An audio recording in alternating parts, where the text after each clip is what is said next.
Have you been scrolling online recently only to find that Nintendo is dropping their next console, the Nintendo Switch 2, next week? And have you come to find how incredibly expensive this thing is and the games? Well, today I'm going to be walking you guys through how and why and just everything about the prices for this console, and we're going to put a pin in it by the end of this video, should you or should you not buy the console because of the prices. So let's go.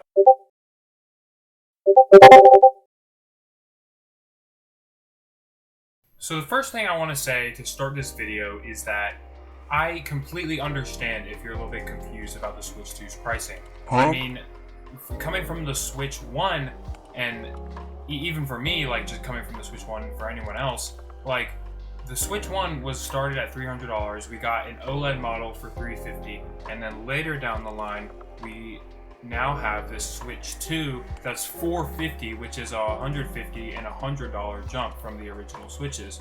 So I do want to acknowledge that the Switch 2 is going to be very expensive, and a lot of people are going to buy it, a lot of people aren't, and we're going to be addressing why and all that kind of stuff. So the next thing I'm going to address before we get started is that I'm going to acknowledge, and you may not like this, and I don't like it either, it's not a good thing, but a lot of the world right now is in a big financial crisis, and you know, individual families and people are having a much harder time just buying groceries with inflation and all sorts of things going on across the globe. So buying another Nintendo console at this price is definitely going to be hard for a lot of people, and I completely acknowledge that. So yeah. So the next thing I'm going to talk about with you guys and acknowledge is that the Nintendo Switch 2, I've already said it's very expensive, right? But it's when you add on the other expenses that you have to make the Switch 2, like the games, the accessories, the micro SD cards, the controllers, all that kind of stuff. It becomes a really big expense. Okay, so anyways, this is what you guys have been waiting for, my opinion. What I think is that the Nintendo Switch 2 price for the console itself is justified by its hardware improvements and its new features and the new games, all that kind of stuff. I really do think that it is justified because I looked this up recently. It cost Nintendo about $400 to make a Nintendo Switch 2. I don't know how exactly accurate that is, but that does sound about right with the hardware that's in it and all that kind of stuff and all the costs that would be required to make that. So I do think that with the Nintendo Switch 2 that the cost is justified because, I mean, this thing, I've talked about this already, but this thing can play in 4K in the dock, right? It can play in 1080p on handheld, and all that is up to the standards today, but it is just expensive, so that's going to make it a little bit more expensive. So that's my opinion on the console's price for the actual console itself. And next we're going to get to the games. So before we get into the games, I do just want to state that this $450 and with the bundle $500 price is not going to work for everyone. And with the financial crisis and all that kind of stuff, and you may just not want to pay for it even if you have the money, but a lot of people are going to just struggle to pay for it or just not want to, and that's totally okay. I think there's going to be plenty of people who are going to pay for the Switch 2, including myself, but I think there's also going to be lots who aren't because of the higher prices.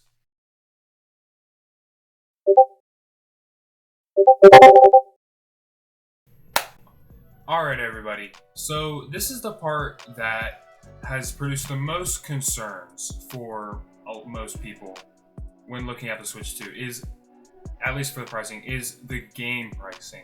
So to start, most people are upset because gamers have just started paying over like 3, 4, maybe 5 years ago, I don't know how much, but it was a long time ago, not a long time ago, it was like a few years ago, right? People were paying $70 for video games, and now all of a sudden people are gonna now have to pay $80 for a lot of Nintendo Switch 2 games, which most people are very unhappy about. What? So I guess the case I'm trying to make for everyone is that People just started paying $70 for video games, and now Nintendo is the first one to start pushing it to $80, not even that much time later, and that is very frustrating for a lot of people. So far, pretty much a lot of the Switch 2 games are going to be costing $80. So Mario Kart World is probably the biggest one, and the one that might make the most sense from Nintendo's perspective, not from the consumer's perspective. We also have a lot of game upgrades that are going to be $80. Tears of the Kingdom the Tears of the Kingdom edition on Switch 2 is basically just an upgraded version of Tears of the Kingdom optimized for Switch 2's performance, and this is also going to be $80. There's also going to be some DLC games like Kirby and the Forgotten Land with the DLC, the Starcross World, and Super Mario Party Jamboree that will both be $80 just because of the DLC, which is just ridiculous. You shouldn't, and there should be a workaround for this if you don't want to pay for the DLC, but as far as I know, there is not, which is just mind-blowing. Okay, so let's talk about my opinion on this. I do agree that Switch 2 games should not be $80, and they just should not be $80. It's just absolutely ridiculous. Like, we just started paying $70 and now you're already pushing it to $80 just because you're saying that the value of the games is worth $80, which is just, I don't know, that's a whole can of worms. I'm not going to get into all of that, but Doug Bowser, that's basically what he was saying. Same thing with Bill Trinen in their interviews that they've been doing with certain news outlets, and it's just kind of insane. Like, I don't think that a video game should ever really cost $80. Like, I mean, okay, well, it depends on the game, but I don't think that any Nintendo game should ever cost $80. Like, a Nintendo first-party game is not ever going to be $80, at least for the foreseeable future. Like, it's just kind of ridiculous. Okay, so now my opinion on Mario Kart World's pricing. So this one's kind of tough because, but only a little bit, because Mario Kart World is going to be a phenomenal game. I just don't think that we're quite ready for $80 games. And I don't think that this game is going to be worth $80. I'm saying this before release and before I've played it, so in my Mario Kart World review, stay tuned for that. I will be sure to keep you guys updated on my opinion on it. But as of right now, it does not look like it's going to be worth $80. And that's just my opinion. But I do not think that it's going to be worth $80. And you may disagree, you may agree, which would be cool. But I really just don't think that this Nintendo game is going to be worth it. Worth that amount of money. If it was $70, okay, maybe we could have a chit chat about it, but I don't think that $80 is ever going to be worth that game.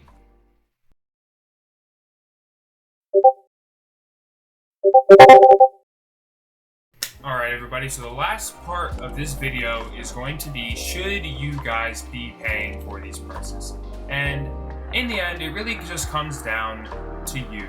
As always, with these types of things, like when it's personalized to you, it's going to come down to what, if you actually want to pay for this. But should you pay for these $80 upgrades if you haven't even bought like Tears of the Kingdom or Breath of the Wild or Mario Party Jamboree before? No, I do not think that these are going to be worth it. And if you could probably get away with just playing these games on Switch 1 instead of buying these outrageous $80 upgrades. Upgrade games on the Switch 2. Like, it's just kind of ridiculous. Like, you just don't need to be paying for that. So I don't think that you should be paying for that. For the console pricing itself, I think this really depends on you. Do you have the money? Are you willing to pay for it? And are you gonna have fun with it? You know, is it something that you want? I don't know. Hard to say right now because I don't know if you guys want that or not. So it's in the end, it's just gonna be your decision for that. Mario Kart World, I'm gonna say that this also depends heavily on you if you see the value in the game. But I mean, that's really all I have to say. So that is gonna end this video. It's getting a little bit long for what I would like this video length to be. So anyways, thank you guys so much for watching, and be sure be sure to stay tuned for my unboxing video of my Nintendo Switch 2 that I pre-ordered from Best Buy. It's coming very soon, in about 4 days if I get it on release day. I really hope I will. Best Buy said they would, so I really hope so. But I'm very excited for that, so make sure you guys stay tuned for that, and I cannot wait to see you guys in my unboxing video of Nintendo Switch 2 and my review of it. And Mario Kart World, all that. There's going to be lots more content coming now that I'm going to have my Switch 2. So I can't wait to do that with you guys, and I'll see you guys all in the next video. Make sure to subscribe, leave a like, comment down below what you thought, and punch the notification bell. And I'll see you guys later. See ya.